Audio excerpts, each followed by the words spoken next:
China's economy is one of the biggest in the world, and its companies are active around the world as they build the Silk Belt and Road, a belt of overland corridors and a maritime road of shipping lanes. So its banks need to deliver services on a massive scale. Here to tell us about how Chinese banks are responding to the challenge, we're joined by Mr. Peng, Deputy General Manager at the Industrial and Commercial Bank of China. Welcome to Sibos TV, Mr. Peng. Hi, good morning, Jack. Now, China is investing heavily in its Belt and Road initiative. What opportunities is that creating for Chinese banks? Yeah, so with the further promotion of the Belt and Road, the Chinese financial industry is accelerating reform. The global network is promoted to service our clients.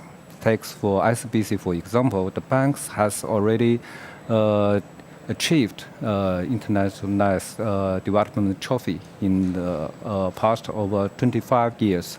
And ICBC has established more than 419 institutions in 45 countries and regions.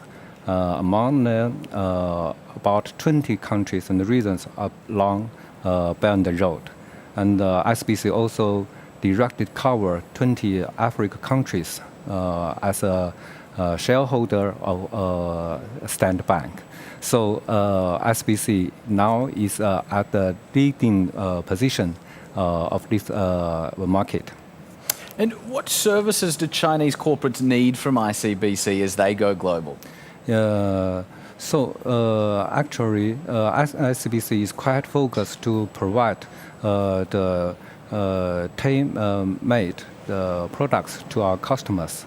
So especially with the going global Chinese enterprises, ICBC is provide such as FX, trade financing, risk management hedging, as well as smart service with the fintech such as big data analytics. Mm-hmm. And what role has ICBC played in launching the GPI services in China? Yeah, thank you for your giving me a time to make advice for ICBC. Actually, ICBC is one of the pilot banks who launched the Swift GPI in 2013 February, which is the first batch of the banks to launch GPI. From then on, ICBC has gradually rolling out the Swift GPI to 16 overseas net institutions recently, and I have another good news for you. And just before the Sibos this year, ICBC has finished the test, especially for the instant cross-border GPI payment. Right. And which means that ICBC can effect the payments from China to Australia, which means they make this kind of linkage between GPI and MPP, effect this kind of payments in seconds. So that means the Chinese bank, especially for ICBC, is also keep the leading position in this field. That is good news. I know many people who will be very happy to hear that. Yeah. Now, Mr. Peng, I'm interested.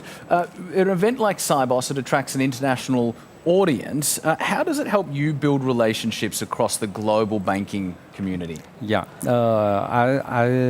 in my opinion, that Sibos is again celebrating its 40th anniversary this year, and actually this is 10th Sibos for ICBC, and I think ICBC is quite regarded very important for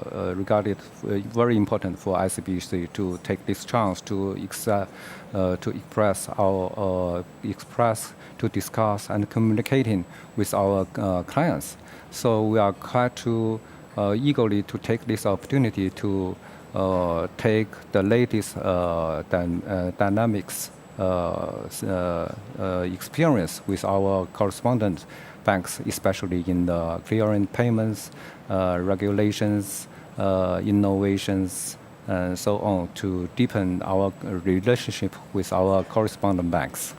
And finally, what will you be doing at Sibos this year? Yeah, I'm quite be honored to have attend several officials meetings and events in this Sibos.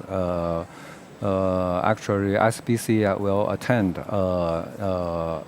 will host Open Search this year, which named New Arrow, New Opportunities, to introduce the latest Chinese capital markets information to the participants. And we also have enjoined the Swift GPI sessions to give the latest information, which means the transformation to Swift MT to APIs in the next few years. And I myself am a speaker of that panel.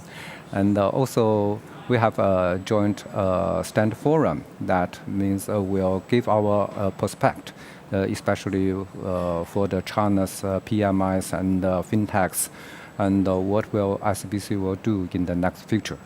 Thank you. Which I know we're all very much looking forward to. Mr. Peng, thank you so much for joining us on Sibos TV. Okay, thank you.